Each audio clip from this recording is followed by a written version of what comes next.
Mobile ಅನ್ನು ವಾರಕ್ಕೆ ಕನಿಷ್ಠ ಒಮ್ಮೆ ರಿಸ್ಟಾರ್ಟ್ ಮಾಡಿ.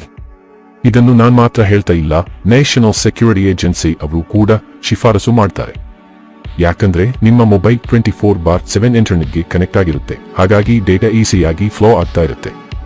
ರೀಸ್ಟಾರ್ಟ್ ಮಾಡಿದರೆ ಈ ಕನೆಕ್ಟಿವಿಟಿ ಬ್ರೇಕ್ ಆಗುತ್ತೆ, ಹ್ಯಾಕಿಂಗ್ ಸಾಧ್ಯತೆಯನ್ನು ಕಡಿಮೆ ಮಾಡುತ್ತೆ. In case hacker 60% data entry ಆಗಿದ್ರೆ ರಿಸ್ಟಾರ್ಟ್ ಮಾಡಿದ ನಂತರ ಅವನಿಗೆ ಮತ್ತೆ ಮೊದಲಿನಿಂದ ಆರಂಭಿಸಬೇಕಾಗುತ್ತದೆ. ಅಷ್ಟೇ ಅಲ್ಲದೆ ಕೆಲವು ವೈರಸ್ಗಳು ರ್ಯಾಮ್ನಲ್ಲಿ ಉಳಿದಿರುತ್ತವೆ, ಆದರೆ ರೀಸ್ಟಾರ್ಟ್ ಮಾಡಿದರೆ ಆ ವೈರಸ್ಗಳು ಕೆಲಸ ಮಾಡೋದು ನಿಲ್ಲಿಸುತ್ತವೆ. ಇದು ಫೋನ್ನ ಪರ್ಫಾರ್ಮೆನ್ಸ್ ಹೆಚ್ಚಿಸುತ್ತದೆ. ಸರಿಯಾದ time to time voice updates ನಂತರ ಬ್ಯಾಟರಿ ಲೈಫ್ ಉತ್ತಮಗೊಳ್ಳುತ್ತದೆ. ಆಪ್ ಲಾಂಚ್ ಮತ್ತು ಸಿಸ್ಟಮ್ ಅಪ್ಡೇಟ್ಸ್ ಸರಿಯಾಗಿ ಆಗುತ್ತೆ. ಇನ್ನು ಹೆಚ್ಚುವರಿ ಸುರಕ್ಷತೆಗಾಗಿ ಪಬ್ಲಿಕ್ ವೈಫೈ ಮತ್ತು ಲೋಕಲ್ USB ಕೇಬಲ್ಸ್ ಬಳಸಬೇಡಿ.